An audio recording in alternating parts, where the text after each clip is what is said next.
Welcome, ladies and gentlemen, boys and girls, and children of all ages, as long as we're talking about children above the age of 13, because YouTube's COPPA guidelines don't allow me to monetize to content below those people, and as you guys all know well and good, it is all about the money. I am Shilshawn, and today we're going to be talking about this segment from Cut that has been getting a lot of controversy. Now, for those of you who are unaware, Cut used to be Watch Cut, and they were one of these BuzzFeed-like, Vice-like organizations that put together videos designed to go viral, and they have a series that I've never heard of, which is basically a speed dating series, and in this variant, they're using a blindfold during the course of the speed dating. Now, the way that this works is that people sit down, they have a conversation, this little buzzer lights up red after a certain amount of time, probably like 60 seconds, and at that point, either party can hit the button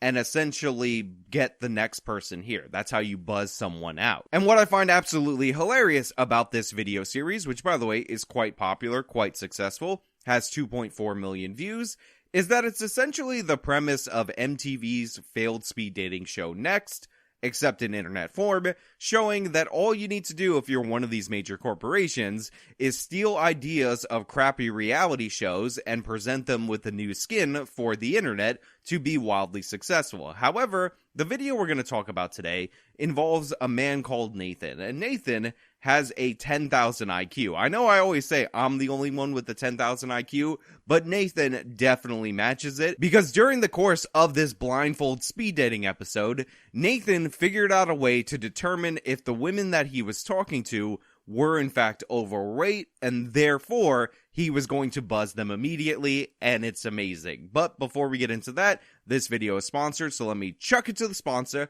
Then we'll bring it back over here, and we'll talk about it on the other side. The internet is becoming more and more of a necessity each and every day. You didn't need me to tell you that, but guess what? I just did. And one of the biggest problems with the internet, with Wi-Fi signals, is that it doesn't go everywhere it needs to go in your house. Even in my small New York City apartment, I find myself with dead spots. This is why I'm always looking at new extenders, new boosters, things to make my signal work better. And I try not to get it from my cable company because greedy ISPs charge you money to rent you equipment in order to make sure your stuff works properly. And it's one of the reasons why I'm super happy to be partnering with boostthewifi.com, which is this nifty small device that will extend and boost your Wi-Fi signal to reach those dead spots. Don't overspend on equipment from your internet company. Go to boostthewifi.com, get yourself one of these devices, and enjoy the internet that you're paying for. Hi.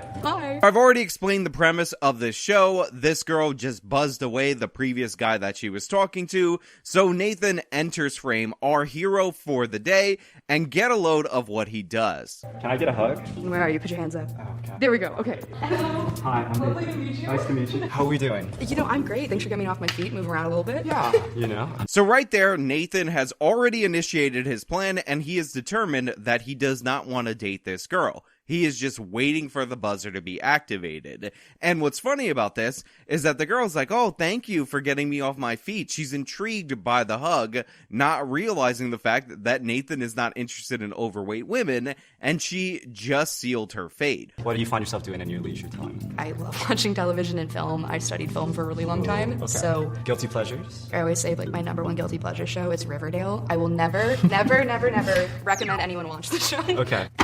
Sorry. That was aggressive slam. No worries. I'm so sorry. You were lovely. Thank you. But yes. Was it the Riverdale?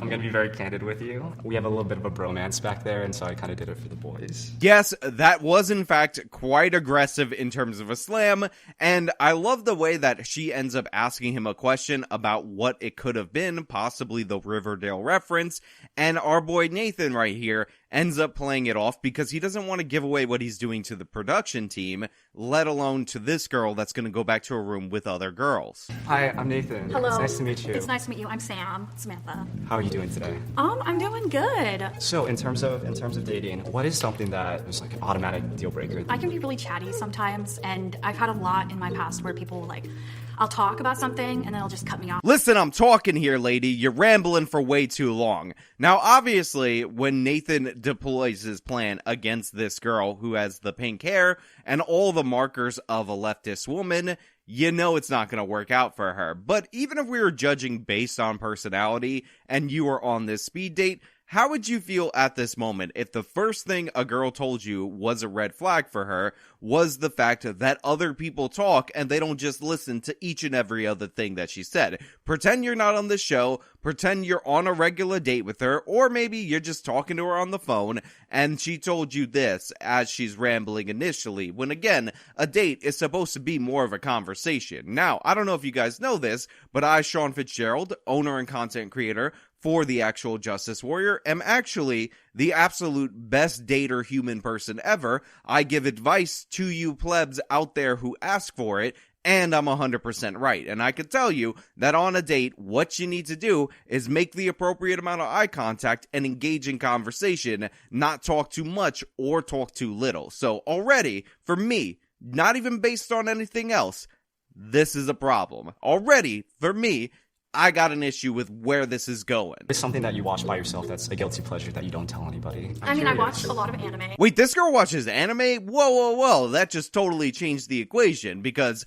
obviously, by looking at her, you wouldn't be able to tell that she's a big fan of anime. I mean, sure, she's going off with that Sailor Moon hair or that anime girl hair with the pink and all that in there, but I would never be able to detect this at all. I mean, it looks like she actually might be in an anime costume, but for me, this would have been shocking information and obviously just changed the equation completely versus what I was thinking about earlier. And honestly, Nathan, you might be a bad guy right here if you decide to reject this girl. You might be the villain of the story if you decide that you're not interested in her based solely on your little experiment. I watch Me too. a lot of Asian shows like Korean dramas. What is your type? I'm definitely very into Asian men. It's not like a deal breaker or anything. Okay, Nathan, like, what more do you want? The girl has yellow fever, she likes anime, she likes Korean dramas, basically anything and everything is Asian, and she's into it, and that means she's into you, so you better just sign up, jump on board. Again, she's even in full costume. I think you guys are a match made in heaven. What race do you think I am? I have no idea. I don't want to make assumptions. You want to take a guess? I would say like maybe white to Asian, maybe. Look, honestly, I'm trying to blindfold myself, pretend that I don't see this girl, and judge each and every portion of the conversation individually to determine whether or not I would actually like her if I was wearing a blindfold. But here, right at this moment, right now, no, I don't really get what's going on. Obviously, this is a setup for him to be telling her that she's Asian, but instead, she gives the weirdest guess ever, and I'm gonna have to play it again so you could understand it. I would say like maybe white to Asian, maybe. What kind of guess is that? White to Asian? Are you saying that you think this man is Lauren Chen, half white and half Asian? I don't get this like spectrum from white to Asian. Maybe it's the progressive in her. You know how they say that successful Asians are basically experiencing white privilege? Because in the same breath, these type of people, and I know I'm making an assumption here, who claim that this minority Asians are oppressed, can't reconcile that with the fact that they're out succeeding white people in the country where they're supposedly being oppressed by white people. So maybe that's what she meant. But honestly, I don't understand. I don't know. I don't understand what a guess of white to Asian actually is. Like, what are you saying, that you think he might be Asian, but he might be too whiteified for you? You're too into the anime and the Korean dramas, so therefore he's Asian not enough for you. I'm Asian, actually. Oh. Yeah. Can we? Look, that's yellow fever. I'm not saying anything. I'm not a doctor. I can't diagnose medical conditions through the internet, but the thing is, I am a doctor. I can diagnose conditions through the internet, and that gal has yellow fever. It's all over her face. That made me uncomfortable. I don't think you should be able to put this on the internet. Honestly, if I were to play it again, I would probably beep it because it's too adult for my audience. But yeah, this woman's definitely got the yellow fever. I'm Asian, actually. Can we hug? Sure. Okay. Hi. How are you? Good. You're needing a hug. Thank you. This guy is a hero. Honestly, not since Shake from season 2 of Love is Blind, which was also structured in a way for you to not know somebody's appearance before you end up agreeing to date him. I love buying clothes for girls. Yeah, what's your size? Would you like working out? Yeah, not a huge fan. Really? Yep. Ooh, I get along best with individuals that do work out. This guy has found a way around the system. He has cracked the code. He is unashamed of his maneuver, and immediately he smashes that red button as soon as it's available right after the hug. And this is just amazing to see, especially since it would be so easy for him to be fake, for him to say that he was totally fine with women of any size, because once the cameras turn off, then he could change his mind. But instead, our hero, Nathan, the ultimate Chad, has decided that not even in front of the cameras, not even when he's gonna get backlash for being so-called fatphobic, is he going to put up with out-of-shape women? Is he going to deal with it? Is he going to change his preferences? Is he going to bend even a little bit, even slightly, to the whims of society? And that's why this man is a hero. And if you want to know why Asians out-succeed whites, let's just make this broad as humanly possible. It's that attitude right there, because when things get tough, when things get scary, when you're worried about cancellation or this or that, Nathan powers forward because the man is a hero. Bye, Sam. Goodbye. And he's smiling too, by the way. He's smiling. He's laughing as he's doing it. He knows he's getting one over not only on these gals, but he's also getting one over on production. We get along on a lot of different topics, but I felt that it was something where I could become a really good friend with you. Yeah, yeah. That's just kind of a gut feeling for me. No, that's totally valid. Yeah. Yeah. Look at him, letting him off easy too, totally hiding what he's doing, even though we all know what he's doing.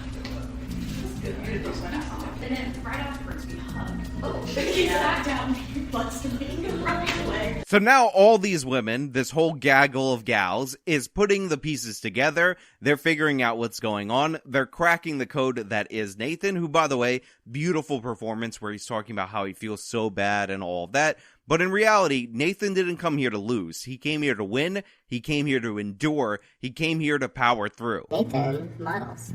Oh, are you your model? Oh, I don't. Where did you guys get that information? What? How tall are you? How tall do you think I am? I'm thinking like 5'11". Do you want to give me a hug and see how tall I am? So right now, production has figured out what Nathan is doing. Right now, production is trying to throw these people off because they realize that they loaded up the cast with people that Nathan is going to reject over and over and over again. And even this whole collective of women cannot match the raw IQ power that is this man, Nathan. So they're trying to slip in information into the ear of this girl in order to get her to drop the buzzer first, because they know Nathan is doing what he's about to do. Do you want to give me a hug and see how tall I am? Not right now. Now, Nathan might have fallen right there in that moment. He might have been screwed over by production because of the fact that he outsmarted all of them by them giving the information right after she talked about how much she likes to cook, that he was a model, so that way she would be like, oh, this guy doesn't like to eat. Hint, hint, red flag, we're trying to put our thumb on the scale. Do you want to give me a hug and see how tall I am? Not right now. And by the fact that, if you notice, they activated the buzzer right after he put the hug offer on the table in order to give her a way out. But regardless of that, legends never die, and we will all, and I mean all of us, keep Nathan in our heart, in our soul, keep him with us, always carry him into battle going forward, because the man is a champion, the man is a hero, the man represents something so much greater than himself, and that is unabashedly not being interested in who he's not interested in, and figuring out a way to break the rules, break the system, and make it work to his favor. Now, obviously, as you can imagine, there was a lot of outrage related to this, because what is the internet good for if not for outrage? And I missed all of it at the time, but I decided to cover it now because my brother just told me about this. prior to me recording this video, and one of the pieces of outrage is that girl who's dressed like anime apparently is Asian fetishizing because she's interested in Asians, which honestly I think is a ridiculous deflection from the other major criticism in this video, which is of course that Nathan is in fact fatphobic. Now this tweet, of course, which comes from a they-them, says, this video is misleading because Nathan, the dude that buzzed her, hugged every single girl that sat down, and when he realized they were fat, he immediately pressed the buzzer. This dude is actually just fatphobic. This tweet has 133,000 likes. 133,000 people took all of the joy, fun, and all that out of Nathan figuring out a way to break the rules, break the system, and make it work to him. Take back the blindfold dating system for the United States of America, for the people, away from the watch cut elites, and say, oh, fat phobia, fat phobia, fat phobia. Listen, it is not fatphobic to not want to date somebody of a certain body type. It is not racist to not want to date somebody of a certain ethnicity or anything like that. You're allowed to have your preferences, you're allowed to have your standards, and even if that thing is something that you can't change about yourself, a lot of girls have height minimum requirements, you know what? That's just the breaks. That's just the way it works. People have standards. Sometimes you don't fit into those standards. Don't be sad about it. Just enjoy Nathan's skill and craft on display. Enough with this fat phobia nonsense. I'm not into it. It's not a good thing to go out of your way to shame people who are overweight and make them feel bad, but this has gone too far, where we're just trying to say anybody who's not into fatness, who's not supportive of it, who won't go out of their way to pursue it, is therefore a fat phobia or fatphobic or something like that. It's not a phobia. It's not an irrational fear. People understand that this is an unhealthy lifestyle. It costs you a bunch of years off of your life, and you should do something, and in most cases people can, but are unwilling to do something to change this about themselves. So yeah, Nathan, Godspeed. We are all with you. You are the champion. You are our avatar. You are our sword in the darkness. The man who watches the wall. Why am I doing the Night's Watch oath? I don't know, but I support thee, and I found this portion of this segment wildly entertaining, and I'm so glad that my brother sent this to me. But hey, those are just my thoughts. Let me know your thoughts down in the comments below. If you like this video, then show them by leaving a like, subscribe for more content, follow me on all my social media, support me via the support links in the description box of this video. This has been me talking about a true hero. Till next time.